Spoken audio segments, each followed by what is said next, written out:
દાંતાનગરની main બજારમાં છેલ્લા ઘણા સમયથી ગટરના પાણી ઉભરાવાની સમસ્યાથી વેપારીઓ અને સ્થાનિકો ત્રસ્ત બન્યા છે.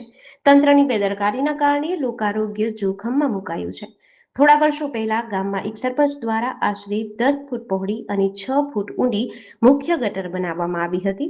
દાંતા ગામનું સમગ્ર વરસાદી તેમજ ગંદુ પાણી આ ગટર મારફતે નિકાલ થાય છે. પરંતુ હાલમાં આ ગટર કીચડ અને પ્લાસ્ટિકના કચરાથી સંપૂર્ણપણે ચોકઅપ થઈ ગઈ છે. સ્થાનિકોના જણાવ્યા મુજબ આજ દિન સુધી કોઈ પણ સરપંચ કે ગ્રામ પંચાયત દ્વારા આ મુખ્ય ગટરની સફાઈ કરવામાં નથી આવી. પરિણામે ગટરનું પાણી બહાર રસ્તા પર ફરી વળે છે. બજારમાં દુર્ગંધ અને ગંદકીના કારણે વેપારીઓમાં ભારે રોષ જોવા મળી રહ્યો છે. આગામી ચોમાસા પહેલા યુદ્ધના ધોરણે ગટરની સંપૂર્ણ સફાઈ કરવામાં આવે.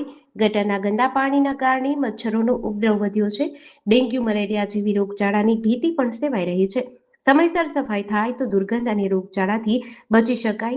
સાથે જ ગટર સફાઈની કામગીરી નિયમિત કરવામાં આવે, જેથી દર વર્ષે આ સમસ્યા ઊભી ન થાય તેવી વેપારીઓની મુખ્ય માંગ છે. દાંતા ગામ પ્રસિદ્ધ યાત્રાધામ અંબાજીની નજીક આવેલું છે. મોટા નેતાઓ, અભિનેતાઓ અને સરકારી ઉચ્ચ અધિકારીઓ અંબાજી જવા માટે દાંતા થઈને જ પસાર થાય છે. આવી સ્થિતિમાં કાગળ પર સ્વચ્છ દેખાતું દાંતા ખરેખર સ્વચ્છ બને તેવી વેપારી અને નાગરિકોની માંગ છે.